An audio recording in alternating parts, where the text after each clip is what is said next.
Hey, my friends. So, been a while. Kind of haven't had a lot to chat about. Couple things, but nothing really that grabbed me until the Ithaca Saga, the final saga, the ninth saga in Epic the Musical. So, first, let me just say a big, big thanks to my youngest boy for introducing me to Epic the Musical way back a year or so ago. And I must say that it made my heart sing for the following reasons. Um, I am and have always been a huge, huge, unabashed fan of musicals. So, so I'd like to just, by comparison, not in terms of music and tone and blah blah blah blah blah, but just by comparison in terms of process, talk about another epic kind of like subversive musical of its time, Rent. And the reason I bring this up is because how many of you can, off the top of your head, name the person who wrote Rent? A young writer, composer, by every measure, a genius, somewhat a subversive person who tragically died before opening night of Rent, his seminal musical. I think it's fair to say that we were robbed of so many more possible musicals from him with his tragic death. His name, by the way, is Jonathan Larson. Now, the reason I bring it up is because, yes, Rent eventually ended up on Broadway. Yes, huge stars, not the least of which were Taye Diggs and Idina Menzel, were born out of the original Broadway cast of Rent. Yes, Rent went on to have a film, mediocre film, moderate success. But all of that was outside of the traditional Broadway stage process. And yes, it did have a Broadway theatrical run. Rent was done outside of the traditional Broadway process. Broadway, much like Nashville, is very incestuous. They have a system. If you do stuff within the system, they will build you up. They will support you. They will get you going. Wicked is a very good example. It was done by Broadway insiders. It was funded by Broadway insiders. It was written by Broadway people.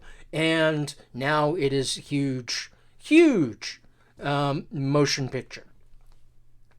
Rent, it came, it became big outside of the Broadway system. It became big in spite of not really being supported in a major way by Broadway. And much like Epic, it is much more modern in its musical stylings than traditional Broadway fare. And it had its success, it had its run, and 20, 30 years later, people are hard pressed to remember the people who were involved with Rent, or even what Rent was or what it was about, which, by the way, was the beginning of the AIDS crisis. I pray to God I'm wrong, but I fear that Epic is on a similar path. Epic is born outside of the traditional Broadway process. Broadway seems to be the next logical step, a big stage production. And this was largely self-funded, crowd-funded, shall we say, in terms of the creation of the concept album. It is fair to say that the mounting of a stage production for Epic would be epic in and of itself on an exponentially large level. Just looking at the animatics for the 9 sagas, 2 acts of this musical, there are some huge sets and productions that would have to, just think about 12 ships on the ocean, Poseidon, the giants, the destruction of 11 of those ships, the throwing of the boulders. How do you capture that? The killing of over 500 people. How do you capture that in a Broadway set? It can be done. The staging of that would be epic. Now, that's expensive, obviously. Where things are expensive like that, there comes Broadway financiers.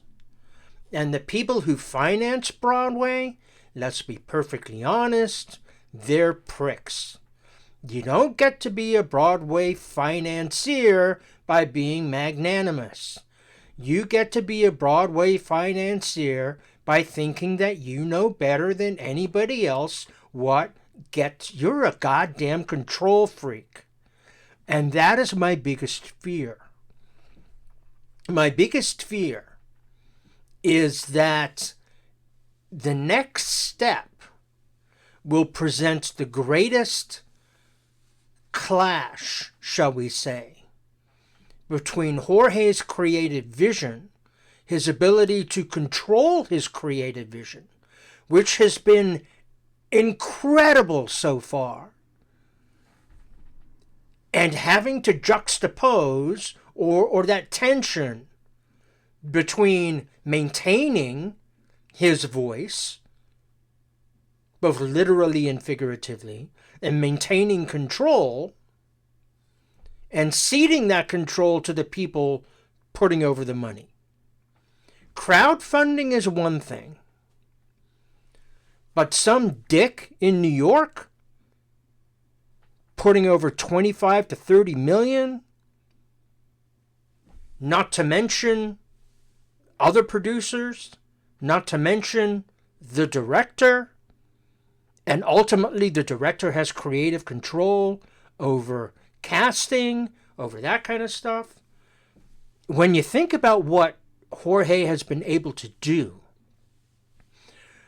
he has shown such maturity and has such a clear, crystal clear creative vision. And the production that he has been able to do on and let's be perfectly honest, we're not talking Jonas Brothers super level production dollars here. There's not a lot of, he's got enough money to work with, but we're not talking a lot of money to work with. We're not talking goddamn Taylor Swift money to work with here. And his ear, oh my freaking God, his castmates, he chose through open auditions, he chose each one of those voices. And they're perfectly cast. They are impeccable. Now imagine a version of Epic where his voice wasn't, his ear wasn't the one that made those decisions. And that's the risk of the next version of Epic. That in order to go to the next level, if that next level is getting onto a national stage as a stage production, that is going to involve a battle of wills to some degree.